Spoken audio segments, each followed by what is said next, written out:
कैसे हैं आप? उम्मीद है खैरियत से होंगे, ठीक होंगे। वीवर्स, अब इस वीडियो में जो हम डिस्कस करेंगे वो करेंगे describe the change in the human body. Scientifically human are known as homo sapien. They look like apes, yet their bodies, language and cognitive abilities and more advanced. Being the most developed species of animal, human have intricate bodies that are difficult to understand. अब human का जो scientific name है वो होमो sapiens है। उसकी वजह क्या है? क्योंकि ह्यूमन की जो बॉडी लैंग्वेज की वजह से या एबिलिटीज़ की वजह से इसे होमो सेपियन का नाम दिया गया है। However, anyone can learn the causes of changing taking place in the body by studying biology. अब फॉर एग्जांपल हम खुराक खाते हैं। अब खुराक हम खाते हैं लेकिन हमें ये नहीं पता कि आगे ये क्या कैसे पहुंचती है, कैसे यूटिलाइज होती है, कैसे वहाँ से प्रोटीन्स निकलती हैं और जो वेस्ट प्रोडक्ट होते हैं वे निकाले जाते हैं इंटेस्टाइन में। तो ये सब कुछ क्या होता है कि हम बायोलॉजी में ही इसके जो फंक्शंस होते हैं वो हम डिस्कस करते हैं।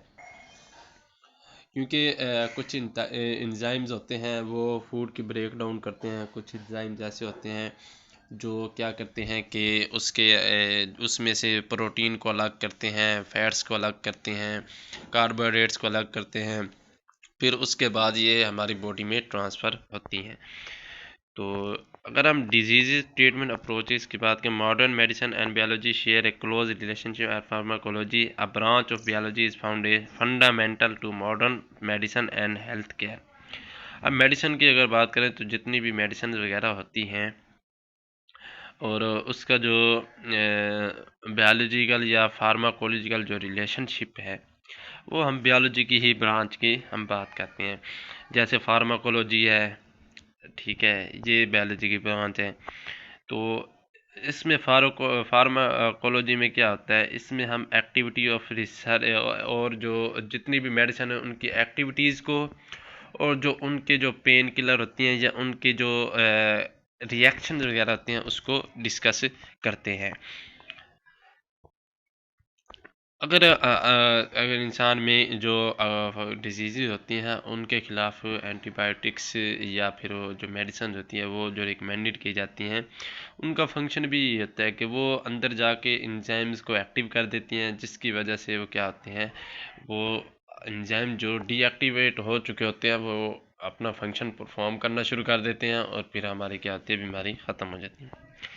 Scientist can now predict diseases in advance, how they are passed down through generation, and treatment them at a microscopic level owing the technological innovation. अब क्या है, अब जैसे जैसे जदीद दौर आ रहा है वैसे वैसे बीमारियाँ ज़्यादा होता जा रही हैं।